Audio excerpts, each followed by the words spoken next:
Hello viewer, welcome back to our channel maths zone with PP. मैं संजीव कुमार आज आपको class 12 की इतिहास बुक की चैप्टर 2 जो राजा नगर और किसान है उसकी पार्ट 2 की जानकारी देता हूँ। पार्ट 1 की डिस्क्रिप्शन में आपको लिंक मिल जाएगी, वहां जाकर के आप पूरी जानकारी ले सकते हैं। तो आइए स्टार्ट होते हैं अब। हाँ, तो आज की टॉपिक मैं दैविक राजा इस टॉपिक से शुरू करता हूँ। तो राजाओं के लिए उच्च स्थिति प्राप्त करने का एक साधन विभिन्न देवी देवताओं के साथ जुड़ना था। मध्य एशिया से लेकर पश्चिमोत्तर भारत तक शासन करने वाले कुषाण शासकों ने, जो लगभग प्रथम शताब्दी ईसा पूर्व से प्रथम शताब्दी ईस्वी तक इस उपाय का सबसे अच्छा उदाहरण प्रस्तुत किया। कुषाण इतिहास की रचना अभिलेखों तथा साहित्य परंपरा के माध्यम से की गई है। जिस प्रकार के राजधर्म को कुषाण शासकों ने प्रस्तुत करने की इच्छा की, उसका सर्वोत्तम प्रमाण उसके सिक्कों तथा मूर्तियों से प्राप्त होता है। तो उत्तर प्रदेश में मथुरा के पास माट के एक देवस्थान पर कुषाण शासकों की विशालकाय मूर्ति लगाई गई थी। अफगानिस्तान के एक देवस्थान पर भी इसी प्रकार की मूर्तियां लगी है। कुछ इतिहासकारों का मानना है कि इन मूर्तियों के जरिए कुषाण स्वयं को देवतुल्य प्रस्तुत करना चाहते थे। कई कुषाण शासकों ने अपने नाम के आगे देवपुत्र की उपाधि भी लगाई थी। संभवतः वे उन चीनी शासकों से प्रेरित हुए होंगे जो स्वयं को स्वर्गपुत्र कहते थे। अब चौथी शताब्दी ईस्वी में गुप्त साम्राज्य सहित कई बड़े साम्राज्यों के साक्ष्य मिलते हैं। इनमें से कई साम्राज्य सामंतों पर निर्भर थे। अपना निर्वाह स्थानीय संसाधनों द्वारा करते थे, जिसमें भूमि का नियंत्रण भी शामिल था। वे शासकों का आदर करते थे और उनकी सेना सहायता भी करते थे। जो सामंत शक्तिशाली होते थे वे राजा बन जाते थे और जो राजा दुर्बल होते थे वे बड़े शासकों के अधीन हो जाते थे। अब गुप्त शासकों का इतिहास साहित्य, सिक्कों और अभिलेखों की सहायता से लिखा गया है। साथ ही कवियों द्वारा अपने राजा या स्वामी की प्रशंसा में लिखी प्रशस्तियां भी उपयोगी रही है। यद्यपि इतिहासकार इन रचनाओं के आधार पर ऐतिहासिक तथ्य निकालने का प्रायः प्रयास करते हैं, लेकिन उसके रचयिता तथ्यात्मक विवरण की अपेक्षा उन्हें काव्यात्मक ग्रंथ मानते थे। उदाहरण के तौर पर इलाहाबाद स्तंभ अभिलेख के नाम से प्रसिद्ध प्रयाग प्रशस्ति की रचना हरिसेन, जो स्वयं गुप्त सम्राटों के संभवतः सबसे शक्तिशाली सम्राट समुद्रगुप्त के राजकवि थे, ने संस्कृत में की थी। तो अब हम अगला टॉपिक बदलता हुआ देहात देखेंगे। तो इसके अंतर्गत पहली पॉइंट है जनता में राजा की छवि। तो राजाओं के बारे में प्रजा क्या सोचती थी? स्वाभाविक है कि अभिलेखों से सभी जवाब नहीं मिलते हैं। वस्तुतः साधारण जनता द्वारा राजाओं के बारे में अपने विचारों और अनुभव के विवरण कम ही छोड़े गए हैं। फिर भी इतिहासकारों ने इसका निराकरण करने का प्रयास किया है। उदाहरण के तौर पर जातक और पंचतंत्र जैसे ग्रंथों में वर्णित कथाओं की समीक्षा करके इतिहासकारों ने बताया है कि इनमें से अनेक कथाओं के स्रोत मौखिक किस्से कहानियां हैं, जिन्हें बाद में लिपिबद्ध किया गया होगा। जातक कथाएं पहली सहस्त्रावधि ईस्वी के मध्य में पाली भाषा में लिखी गई। अब हम देखेंगे गंधतिंदु जातक नामक एक कहानी में बताया गया है कि एक कुटिल राजा की प्रजा किस प्रकार से दुखी रहती है। इन लोगों में वृद्ध महिलाएं, पुरुष किसान, पशुपालक, ग्रामीण बालक तथा यहाँ तक कि जानवर भी शामिल हैं। जब राजा अपनी पहचान बदलकर प्रजा के बीच में यह पता लगाने गया कि लोग उसके बारे में क्या सोचते हैं, तो एक एक करके सबने अपने दुखों के लिए राजा को भला बुरा कहा। उनकी शिकायत थी कि रात में डकैत उन पर हमला करते हैं तो दिन में घर इकट्ठा करने वाले अधिकारी। ऐसी परिस्थिति से बचने के लिए लोग अपने अपने गांव छोड़कर जंगल में बस गए। अब जैसा कि इस कथा से पता चलता है कि राजा और प्रजा, विशेषकर ग्रामीण प्रजा के बीच में संबंध तनावपूर्ण रहते थे, क्योंकि शासक अपने राजकोष को भरने के लिए बड़े बड़े कर की मांग करते थे, जिससे किसान खास तौर पर त्रस्त रहते थे। इस जातक कथा से पता चलता है कि इस संकट से बचने का एक उपाय जंगल की ओर भाग जाना होता था। इसी बीच करों की बढ़ती मांग को पूरा करने के लिए किसानों ने उपज बढ़ाने के लिए उपाय ढूंढने शुरू किए। अब हम इसी के अंतर्गत दूसरी पॉइंट देखेंगे, उपज बढ़ाने के तरीके। तो आइए इसकी डिटेल जानकारी लेते हैं। तो उपज बढ़ाने का एक तरीका हल का प्रचलन था, जो 6ठी शताब्दी ईसा पूर्व से ही गंगा और कावेरी की घाटियों में उर्वर कछारी क्षेत्र में फैल गया था। जिन क्षेत्रों में भारी वर्षा होती थी, वहां लोहे के फाल वाले हलों के माध्यम से उर्वर भूमि की जुताई की जाने लगी। इसके अलावा गंगा की घाटी में धान की रोपाई की वजह से उपज में भारी वृद्धि होने लगी। हालांकि किसानों को इसके लिए कमर तोड़ मेहनत करनी पड़ती थी। यद्यपि लोहे के फाल वाले हल की वजह से किसानों की उपज बढ़ने लगी, लेकिन ऐसे हलों का उपयोग उपमहाद्वीप में कुछ हिस्से में सीमित था। पंजाब और राजस्थान जैसे अर्ध शुष्क जमीन वाले क्षेत्रों में लोहे के फाल वाले हल का प्रयोग 20वीं शताब्दी में शुरू हुआ। जो किसान उपमहाद्वीप के पूर्वोत्तर तथा मध्य पर्वतीय क्षेत्रों में रहते थे, उन्होंने खेती के लिए कुदाल का उपयोग किया, जो ऐसे इलाके के लिए कहीं अधिक उपयोगी था। तो उपज बढ़ाने का एक और तरीका कुओं, तालाबों और कहीं कहीं नहरों के माध्यम से सिंचाई करना था। व्यक्तिगत लोगों और कृषक समुदायों ने मिलकर सिंचाई के साधन निर्मित किए। व्यक्तिगत तौर पर तालाबों, कुओं और नहरों जैसी सिंचाई साधन निर्मित करने वाले लोग प्रायः राजा या प्रभावशाली लोग थे, जिन्होंने अपने इन कामों का उल्लेख अभिलेखों में भी करवाया। अब हम इसी के अंतर्गत तीसरे पॉइंट देखते हैं, जो ग्रामीण समाज में विभिन्नताएं हैं। तो आइए इसकी डिटेल जानकारी लेते हैं। तो यद्यपि खेती की इस नई तकनीकों से उपज तो बढ़ी, लेकिन इसके लाभ समान नहीं थे। इस बात के प्रमाण मिलते हैं कि खेती से जुड़े लोगों में उत्तरोत्तर भेद बढ़ता जा रहा था। कहानियों में, विशेषकर बौद्ध कथाओं में, भूमिहीन खेतिहर श्रमिकों, छोटे किसानों और बड़े बड़े जमींदारों के उल्लेख मिलता है।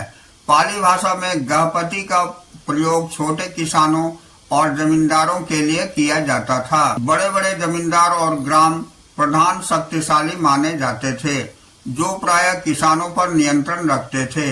ग्राम प्रधान का पद प्रायः वंशानुगत होता था।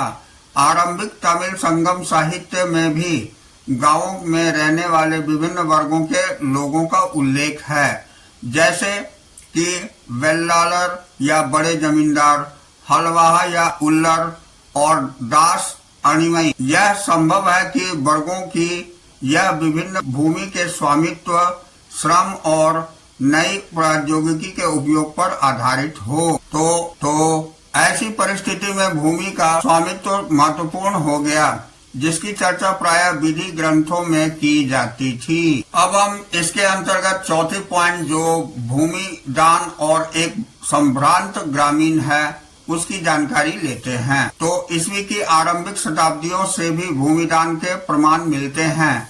इनमें से कई का उल्लेख अभिलेखों में मिलता है। इनमें से कुछ अभिलेख पत्थरों पर लिखे गए थे, लेकिन अधिकांश ताम्र पात्रों पर खुदे होते थे, जिन्होंने संभवतः उन लोगों का प्रमाण रूप में दिया जाता था जो भूमिदान लेते थे। भूमिदान के जो प्रमाण मिले हैं, वे साधारण तौर पर धार्मिक संस्थाओं या ब्राह्मणों को दिए गए थे। अधिकांश अभिलेख संस्कृत में थे।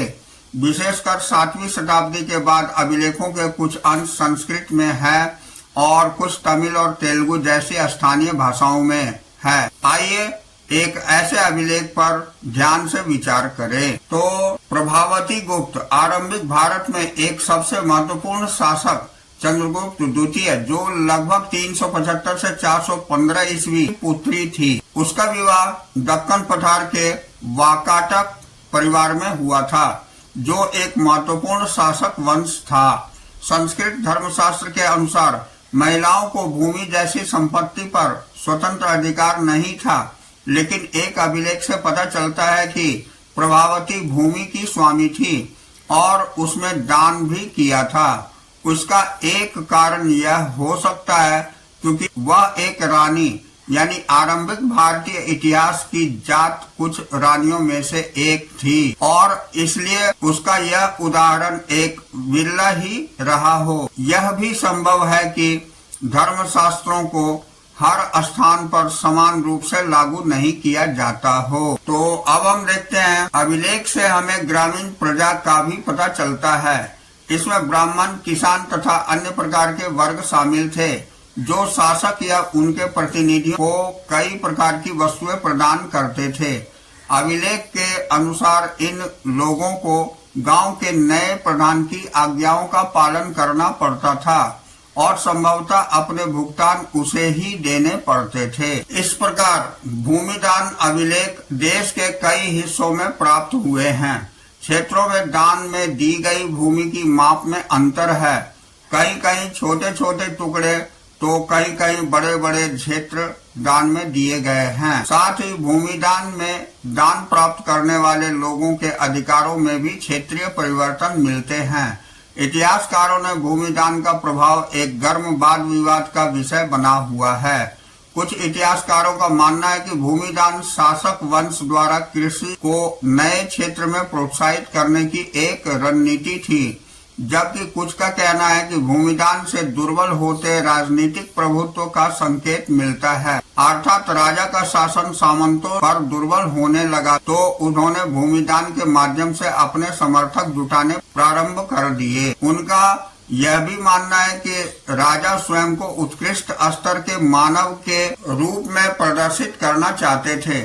जैसा कि हमने पिछले अंश में देखा है, उसका नियंत्रण ढीला होता जा रहा था, इसलिए वे अपनी शक्ति का आडंबर प्रस्तुत करना चाहते थे। अब भूमिदान के प्रचलन से राज्य और किसानों के बीच संबंध की झांकी मिलती है, लेकिन कुछ लोग ऐसे भी थे जिन पर अधिकारियों या सामंतों का नियंत्रण नहीं था, जैसे कि पशुपालक, संग्राहक, शिकारी, मछुआरे, शिल्पकार यानी घुमक्कड़ तथा लगभग एक ही स्थान पर रहने वाले और जगह जगह घूमकर खेती करने वाले लोग। सामान्यतः ऐसे लोग अपने जीवन और आदान प्रदान के वितरण नहीं रखते थे। अब हम अगली टॉपिक देखते हैं जो हमारी नगर एवं व्यापार है। तो इसके अंतर्गत पहली टॉपिक नए नगर की जानकारी लेते हैं। तो आइए उन नगरों की बात करें जिनका विकास लगभग 6वीं शताब्दी ईसा पूर्व में उपमहाद्वीप के विभिन्न क्षेत्रों में हुआ। जैसा कि हमने पढ़ा है, इनमें से अधिकांश नगर महाजनपदों की राजधानी थी। प्रायः सभी नगर संचार मार्गों के किनारे बसे थे। पाटलिपुत्र जैसे कुछ नगर नदी मार्ग के किनारे बसे थे। उज्जैनी तथा अन्य नगर भू मार्गों के किनारे थे। इनके अलावा पुहार जैसे नगर समुद्र तट पर थे, जहां से समुद्री मार्ग प्रारंभ हुए। मथुरा जैसे अनेक शहर व्यावसायिक और सांस्कृतिक तथा राजनीतिक गतिविधियों के जीवंत केंद्र थे। अब हम इसी के अंतर्गत दूसरी टॉपिक देखते हैं, नगरीय जनसंख्या। तो इसमें संभ्रांत वर्ग और शिल्पकार की जानकारी लेते हैं। तो हमने पढ़ा कि शासक वर्ग तथा राजा किलेबंद नगरों में रहते थे। यद्यपि इनमें से अधिकांश स्थलों पर व्यापक रूप से खुदाई करना संभव नहीं है, क्योंकि आज भी इन क्षेत्रों में लोग रहते हैं, हड़प्पा शहरों से भिन्न। लेकिन फिर भी यहाँ से विभिन्न प्रकार के पुरावशेष प्राप्त हुए हैं। इनमें उत्कृष्ट श्रेणी के मिट्टी के कटोरी और थालियां मिली है, जिन पर चमकदार कलई चढ़ी हुई है। इन्हें उत्तरी कृष्ण मर्दित पात्र कहा जाता है। संभवतः उसका प्रयोग अमीर लोग किया करते होंगे। साथ ही सोने, चांदी, कांस्य, तांबे, हाथी दांत, शीशे तथा अन्य तरह के पदार्थों के बने गहने, उपकरण, हथियार, बर्तन, सीप और पक्की मिट्टी मिली है। अब द्वितीय शताब्दी ईसा पूर्व आते आते हमें इन नगरों के छोटे दानात्मक अभिलेख प्राप्त होते हैं। इसमें दाता के नाम के साथ साथ प्रायः उनके व्यवसाय का भी उल्लेख होता है। इनमें नगरों में रहने वाले धोबी, बुनकर, लिपिक, बढ़ई, कुम्हार, स्वर्णकार, लोहकार, अधिकारी, धार्मिक गुरु, व्यापारी और राजाओं के बारे में विवरण लिखे होते हैं। कभी कभी उत्पादकों और व्यापारियों के संघ का भी उल्लेख मिलता है, जिसे श्रेणी कहा गया है। ये श्रेणियां संभवतः पहले कच्चा माल को खरीदती थी, फिर उनमें से सामान तैयार कर बाजार में बेच देती थी। यह संभव है कि शिल्पकारों ने नगर में रहने वाले संभ्रांत लोगों की बढ़ती मांग को पूरा करने के लिए कई प्रकार के लोह उपकरणों का प्रयोग किया हो। अब हम इसके अंतर्गत तीसरी पॉइंट देख लेते हैं, जो हमारी उपमहाद्वीप तथा उसके बाहर के व्यापार हैं। तो आइए इसकी जानकारी लेते हैं। तो 6ठी शताब्दी ईसा पूर्व से ही उपमहाद्वीप में नदी मार्गों तथा भू मार्गों का मानो जाल बिछ गया था और कई दिशाओं में फैल गया था। मध्य एशिया और उससे भी आगे एक भूमार्ग थे। समुद्र तट पर बने कई बंदरगाहों से जल मार्ग अरब सागर से होते हुए उत्तरी अफ्रीका, पश्चिम एशिया तक फैल गया और बंगाल की खाड़ी से यह मार्ग चीन तथा दक्षिण पूर्व एशिया तक फैल गया था। शासकों ने प्रायः इन मार्गों का नियंत्रण करने की कोशिश की और संभवतः वे इन मार्गों पर व्यापारियों की सुरक्षा के बदले उनसे धन लेते थे। तो इन मार्गों पर चलने वाले व्यापारियों में पैदल फेरी वाले व्यापारी तथा बैलगाड़ी तथा घोड़े खच्चरों जैसे जानवरों के दल के साथ चलने वाले व्यापारी होते थे। साथ ही समुद्री मार्ग से भी लोग यात्रा करते थे, जो खतरनाक तो थी लेकिन बहुत लाभदायक भी होती थी। तमिल भाषा में मसत्थुवन और प्राकृत में सत्वाह और सेठी के नाम से प्रसिद्ध सफल व्यापारी बड़े धनी हो जाते थे।